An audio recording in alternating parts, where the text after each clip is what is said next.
ഇതിനെതിരെ സിൻഡിക്കേറ്റിൻ്റെ ടീം അവിടെ അന്വേഷിച്ചു പോയത് മറ്റാരുമില്ല, CPM-ൻ്റെ ഈ മാധ്യമ ഇതാക്കിയ അരുൺകുമാർ അവിടുത്തെ സിൻഡിക്കേറ്റ് മെമ്പറാണ്, CPM വക്താവാണ്.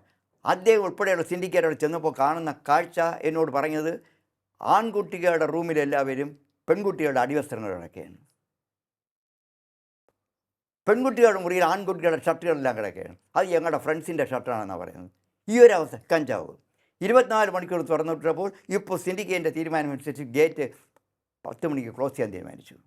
അതിൻ്റെ സമരമാണ് നടത്തുന്ന SFI ആണ്. അത് കുട്ടികളുമായി സമവായം ഉണ്ടാക്കി അത് പഠനത്തെയും റിസർച്ചിനെയും ദോഷകരമായി ബാധിക്കുമെന്ന് പറഞ്ഞുകൊണ്ട് അവിടെയുള്ള പ്രൊഫസറായ ഇളയിടം, സുനിൽ പി ഇളയിടവും അതേപോലെ തന്നെ BTH മാരുന്ന പ്രൊഫസർമാർ കുട്ടികൾക്ക് വേണ്ടി രംഗത്തിറങ്ങിക്കുക. ഈ അഴിഞ്ഞാട്ടം കേരളത്തിൽ നടന്നു കഴിഞ്ഞാൽ എല്ലാ ക്യാമ്പസും 24 മണിക്കൂർ തുറന്നിട്ട് കഴിഞ്ഞാൽ അവസ്ഥ എന്താ? കുറേ റെസ്ട്രിക്ഷൻസ് വേണ്ടേ? കുട്ടികൾ പഠിക്കേണ്ട രാത്രി പകൽ അവിടെ ക്ലാസ്സിൽ അധ്യാപകർ പറയാൻ ക്ലാസ്സിൽ കുട്ടികളാരുമില്ല.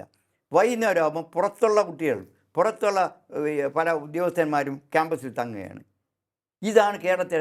അതിനെതിരെ സമരം നടത്തുകയാണ് SFI. അപ്പോൾ SFI അവിടെ സമരം, കണ്ണൂർ സമരം, കാലിക്കറ്റ് സമരം, കേരളയിൽ സമരം.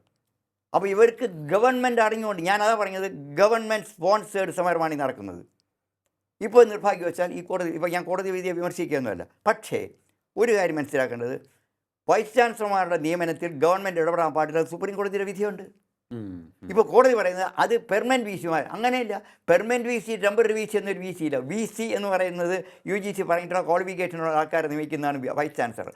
പ്രിൻസിപ്പൽ എന്ന് പറയുന്നത് ക്വാളിഫൈഡ് ആയിട്ടുള്ള ആൾക്കാരെ നിയമിക്കുന്നതാണ് പ്രിൻസിപ്പൽ, അല്ല ഇതേപോലെ നിയമിക്കുന്നതല്ല പ്രിൻസിപ്പൽ. ഇപ്പോൾ ഇവിടെ കോടതി ഇപ്പോൾ പറഞ്ഞിരിക്കുന്നത് ടെമ്പററി VC ആയതുകൊണ്ട് ആക്ടിനകത്ത് ഗവൺമെൻറ്റിൻ്റെ ശുപാർശ വാങ്ങണമെന്നുണ്ട്.